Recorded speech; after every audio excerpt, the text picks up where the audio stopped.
Il y a encore quelques semaines, on pouvait entendre dire que le coronavirus était une vilaine grippe. Et en l'espace de quelques jours, on a le président qui annonce à la télé qu'on est en guerre. Et alors que ce virus devient un véritable prétexte pour critiquer son gouvernement, on en oublierait les enjeux psychologiques auxquels nous avons tous été soumis durant cette période. Chaque individu trouve dans ce coronavirus une confirmation de ses croyances personnelles. Et il est bien là le danger. Car ce virus nous oblige à penser autrement. La croissance de ce virus, qui a été exponentielle en Chine, devait nous laisser penser qu'il contaminerait toute la planète. Mais nous sommes des êtres irrationnels. Et alors que la Terre renouvelle son air, nos aînés peinent à respirer. Par exemple, nous attendons qu'une chose soit sûre à 100% avant de nous lancer le plus souvent. Et nous ne lançons pas de peur d'échouer, ou bien même peur du ridicule.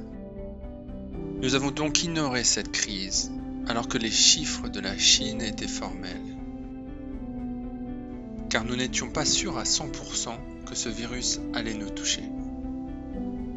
Le cerveau humain ne s'active pas de la même manière lorsqu'on parle d'un autre individu, en l'occurrence là les Chinois.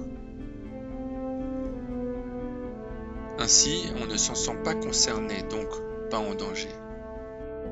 C'est la même zone du cerveau qui s'active lorsque tu parles de toi au futur.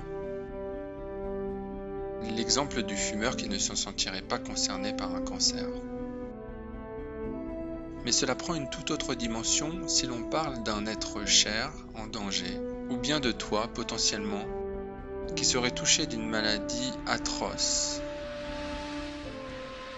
La morale de cette histoire est d'apprendre régulièrement à penser autrement, afin de nous rendre plus agiles face au changement.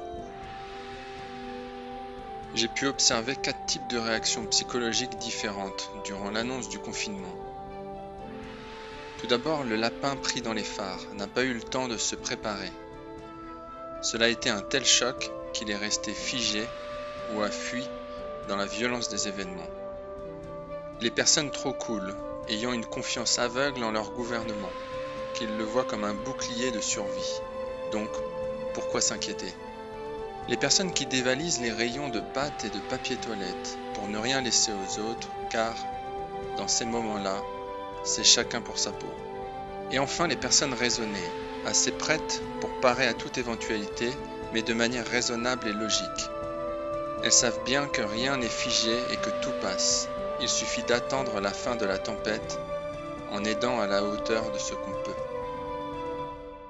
Et pour finir, je terminerai sur cette citation de Socrate.